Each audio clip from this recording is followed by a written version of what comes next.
you have $2 million saved for retirement in Canada, you probably believe the 4% rule guarantees you $80,000 a year for the rest of your life. That number shows up in almost every retirement video out there, and on paper, it looks rock solid. Here's the catch. Most of those videos build the tax math around one person, then quietly switch to a spending plan that only makes sense for two people. Groceries for a couple, property taxes on a shared home, 2 seats on every flight. One person's income, propped up against two people's lifestyle. Nobody points out the seam where those two numbers get stitched together, and the seam is exactly where the plan starts to leak. That mismatch isn't small. It creates a gap of roughly $15,000 a year between what the spreadsheet promises and what actually leaves your bank account. Carry that gap forward through a normal 30-year retirement, and a $2 million portfolio can run dry 6 years earlier than the plan ever said it would. That's not a rounding error. That's 6 years of retirement most people never plan to lose. If you've stared at your own numbers and felt like something doesn't line up, you're not bad at math. The industry handed you half an equation and called it a finished plan. So today, we're running 2 complete versions of this scenario, side by side. A single retiree in Ottawa and a couple in Kelowna, both starting from $2 million, both using the real 2026 OAS clawback thresholds instead of numbers left over from a few years ago. We start with the single person's tax trap because that $80,000 gross figure is carrying a lot more weight than most people realize. In 2026, a single retiree in Ontario pulling $80,000 out of a RRIF pays an average tax rate close to 18%. That leaves about $65,600 net before a single bill gets paid. Here's why that number shrinks so much. If your $2 million sits mostly in an RRSP or a RRIF, every dollar you take out gets taxed as regular income, the same as a paycheck. There's no special treatment for the fact that you spent 30 years building that account. No discount for patience. The government taxes the withdrawal, not the effort it took to save it, and it taxes it the same way whether the money came from decades of steady saving or a single lucky year in the market. Run the actual math. On $80,000 of gross RRIF income, the federal government takes roughly 14% on the first chunk and about 20.5% on the rest. Add Ontario's provincial tax, which runs from about 5.055% up to 9.5% depending on the bracket. Stack those together, and you land close to $65,600 net for the year, or just over $5,460 a month. Most retirees build their monthly budget around $6,500 because that's what a comfortable, middle-class lifestyle actually costs in a city like Ottawa in 2026. They don't realize the tax man already took roughly $1,400 of that before rent, groceries, or anything else got paid. Multiply that missing $1,400 by 12 months, and it's nearly $17,000 a year, quietly missing from a budget that looked complete on paper. The shortfall doesn't show up on day one. It shows up 18 months in, when the account balance is lower than the spreadsheet said it should be. The real cost isn't the tax bill itself. It's what that tax bill quietly forces people to do with their investments. To cover the missing $1,400 a month, some retirees start pulling extra dollars out of their growth assets just to keep pace, selling in a down market instead of a good one. That's the invisible part. It never shows up as a line item on any statement, but it shows up 10 years later as a portfolio that shrank faster than anyone budgeted for. I used to tell clients that $2 million was the safety zone, the number where you finally stopped worrying. I was wrong, because I wasn't accounting for what the cost of living actually looks like in cities like Ottawa in 2026. But here's where it gets interesting. You'd assume adding a second person to the household would cost more and get taxed more. It doesn't work that way. The math for a couple pulling the same $80,000 actually works better, and the reason comes down to something almost nobody explains clearly. A couple with $2 million can often outspend a single person with $2.5 million, not because they have more money, because of how the tax brackets treat two incomes instead of one. Call it the household efficiency ratio. When a couple splits their RRIF withdrawals evenly, each person only has to claim half the income on their own return, instead of one person claiming all of it. Take the same $80,000 total draw from before. Split it as $40,000 to each spouse through pension income splitting, and both people stay inside the lowest federal tax bracket at 14%, instead of one person climbing into the higher 20.5% bracket the way a single retiree does. The combined tax bill on that $80,000 ends up lower for the couple than it was for the single retiree pulling the exact same amount alone. Picture a single retiree with $2.5 million trying to fund the same lifestyle a couple can fund from $2 million. Every extra dollar above the mid-bracket gets taxed at the higher rate. So that extra $500,000 of savings barely stretches further than the couple's smaller portfolio once the government takes its share. The couple isn't managing more money. They're managing the same tax brackets more efficiently, because two lower taxed incomes beat one higher taxed income almost every time. Then add the government benefits layered on top. As of the third quarter of 2026, OAS pays $742.31 a month per person. For a couple, that's $742.31 each, adding up to $1,484.62 a month combined, on top of whatever CPP and RRIF income they're already drawing. There's a trade-off almost nobody mentions.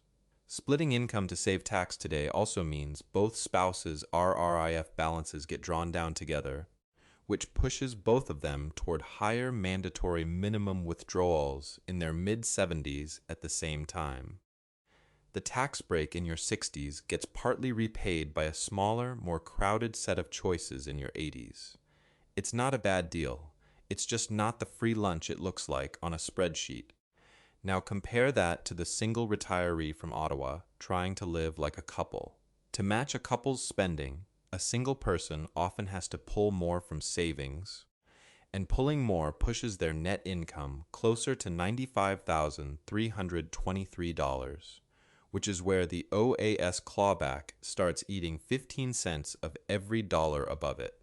A couple splitting income has far more room under that threshold. A single retiree spending like a couple runs out of room fast.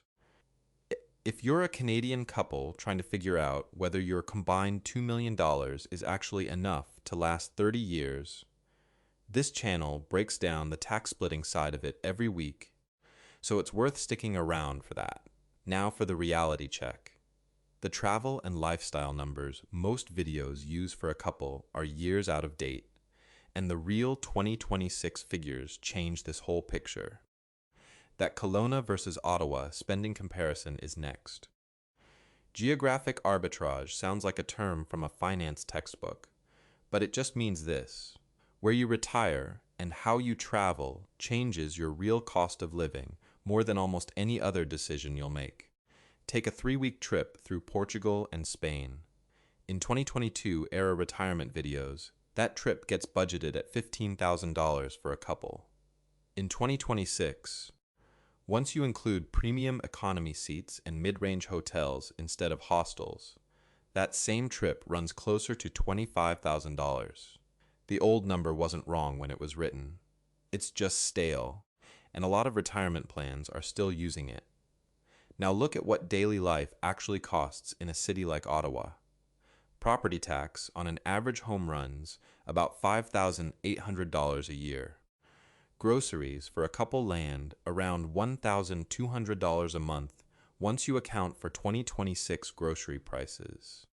Health and dental coverage for retirees who no longer have a workplace plan adds roughly $450 a month.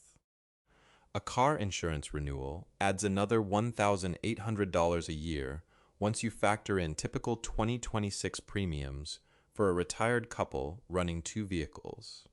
None of these are dramatic on their own. Stacked together, they quietly eat a large piece of that $80,000 income before travel or entertainment even enter the picture. This is where 2 different paths split. Call the first one the fragility path. Spending $90,000 a year against a $2 million portfolio and treating every dollar the same, whether it's for rent or for a flight to Lisbon. A couple following this path rarely notices the strain in year 1 or even year 5. The portfolio still looks healthy on a statement. The damage shows up later, in year 12 or 15, when a string of ordinary market years wasn't enough to recover from a spending pattern that never had any slack built into it. The second path, the resilience path, keeps day-to-day spending lower and pulls the lumpy expenses, the big trip, the new roof, the wedding gift, from a TFSA instead of forcing the RRIF to cover everything. The TFSA acts as a shock absorber. The RRIF doesn't have to move every time life gets expensive. Even with a perfect budget, a bad market year can undo a lot of careful planning.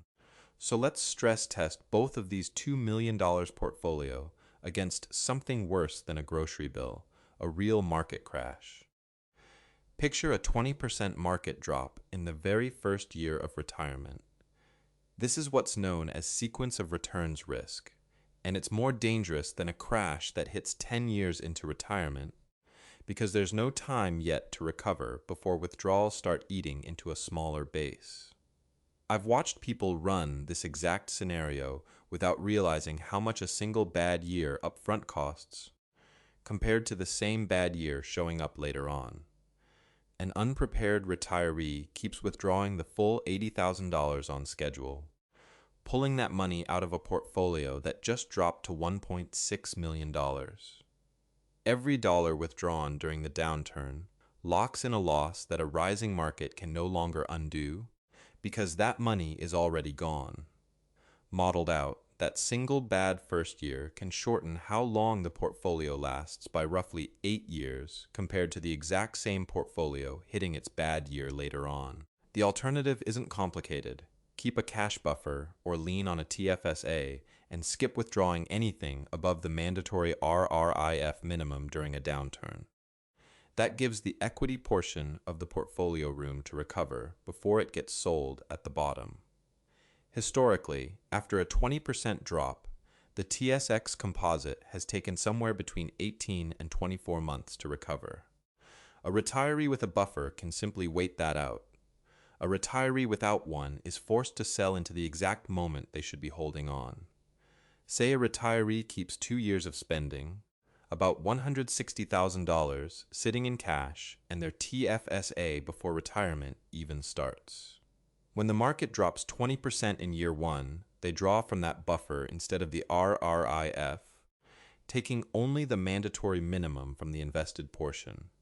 By the time the buffer runs low, the market has usually had its 18 to 24 months to recover, and the RRIF withdrawals go back to normal from a portfolio that's whole again, instead of one that's sold at the bottom. There's one more hurdle sitting right behind this one, and it catches people off guard because it looks like a good problem to have. If your retirement income looks too strong on paper, the government takes some of your OAS back. The OAS recovery tax, better known as the clawback, starts at $95,323 of net income in 2026. Cross that line and the government takes back 15 cents of your OAS for every dollar you earn above it. A single retiree with a $2 million RRIF and even a modest corporate pension can hit $100,000 or more in taxable income without trying very hard. RRIF withdrawals, pension income, and investment income all stack on top of each other on the same tax return, and none of it feels excessive in isolation. It's the total that trips the wire, not any one source. Run the numbers on that. Just under $15,000 above the threshold, means roughly $2,200 of OAS, gone before a single extra dollar of regular tax is even applied. That's money that was already promised, clawed back simply because the total looked too healthy on paper. I remember a viewer who was proud of his $110,000 RRIF income until he realized he was effectively paying close to a 50% marginal tax rate once the clawback was factored in on top of his regular income tax. He wasn't spending recklessly. He just hadn't seen how the two systems stacked on top of each other. The fix isn't complicated, but it does take planning ahead of the withdrawal, not after. Shifting Canadian dividend-paying stocks into a TFSA, where the income doesn't count toward net income at all, keeps more of your cash flow outside the clawback zone while still delivering the same spending power every month. There's a catch, though. Move too much into the TFSA in a single year, and it can trigger a large tax bill in the transition itself. Spread the shift over several years instead, and the clawback exposure shrinks a little more each tax season without ever creating a spike CRA would notice. So how do you actually put this into practice? Here are the 3 levers worth pulling before your next tax year starts. Lever 1 is the TFSA top-up. The 2026 annual contribution limit is $7,000, and using it every year builds a pool of tax-free money that works as an emergency travel fund, one that never touches your net income or your OAS clawback math. Lever 2 is CPP timing. Every month you delay past 65 adds 0.7% to your monthly payment permanently. Delay from 65 to 70, and that adds up to a meaningfully larger, inflation-protected income stream for the rest of your life, which matters most for whichever spouse is likely to live longer. That's the difference between a fixed payment locked in early and one that keeps pace with a longer life expectancy. Lever 3 has nothing to do with money. Call it the Tuesday morning test. Budget $500 a month for a hobby, a class, or a community group, something that gives your week structure the way work used to. Retirees who skip this step often solve the financial side perfectly and still feel adrift because the money was never the whole problem. $2 million is a lot of money, but it was never a plan on its own. Here's the last piece that ties the financial side and the everyday side together. We've walked through the real difference between a single retiree and a couple, adjusted the tax and spending numbers for where things actually stand in 2026, and worked through how to stay clear of the OAS clawback instead of walking into it by accident. Retirement was never really about the $2 million sitting in the account. It's about the security that $2 million is able to provide once the math behind it is actually correct. If you want your spreadsheet to keep matching your reality instead of drifting away from it, subscribe to Brian's Canadian Retirement Playbook. There's more of this ahead.